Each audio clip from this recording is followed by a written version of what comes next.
Google has learned its lesson even before the Modi government shifted its focus on it. As Twitter and Facebook get a beating of a lifetime in India, Google has decided to take the easier route. Sundar Pichai wants to douse Modi government's anger, and it has committed itself to follow the law of the land. Hi and welcome. This is TFI English, the national socio-political analysis arm of the TFI Media Group. I am your host Sohil.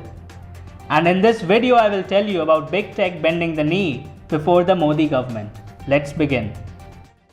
Google, the internet giant humanity has come to rely on, was trying to act tough with the Indian government, led by Prime Minister Narendra Modi for the past few months. Now, however, it has succumbed and has pledged to honor the law of the land in India. Google has realized that it is in its best interest not to pick up a fight with the Indian government, which is adamant to secure the country's cyberspace and the online freedom of its citizens with a new set of social media and OTT guidelines that came into effect on Wednesday. Google knows that it is a data giant, and if it remains adamant about disobeying the Indian government, it might be forced to localize Indian data storage within the borders of the country. Even worse, the Modi government of India might just give a clarion call to startups in the country to challenge the hegemony of Google. India is an IT powerhouse.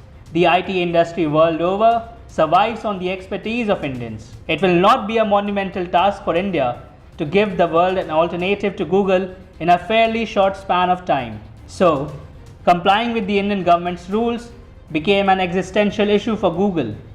Google Chief Executive Sundar Pichai on Thursday assured the tech giant is committed to complying with India's new IT rules. Pichai said, "We are committed to complying with the laws, and to the extent there are requests for information on users, we comply with and we will include that in our transparency reports. It is a framework with which we will operate it around the world." According to India's new IT rules, non-compliance on part of social media companies and data giants like Google will result in these companies and platforms losing their intermediary status, which provides them exemptions and certain immunities from liabilities for any third-party information and data hosted by them.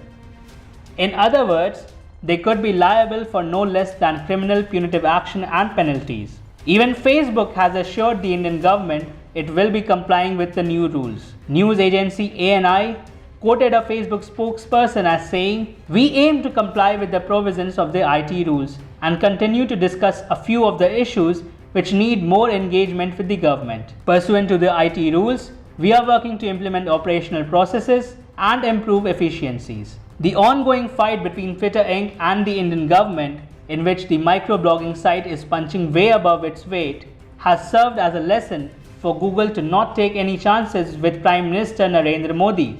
It does not want to earn the ire of the Indian government, which only recently knocked on the doors of Twitter offices, sending the microblogging site's Twitter headquarters in the United States into a panic mode. Twitter is finding the Indian government to be rather very hostile towards it of late, and it has nobody but itself to blame. It has taken consecutive steps to infuriate the federal government of India and is now simply paying for its misadventures.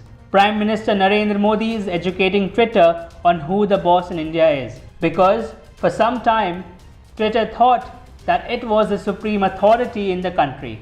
Its bubble has been burst, with its executives facing possible jail time and financial penalties.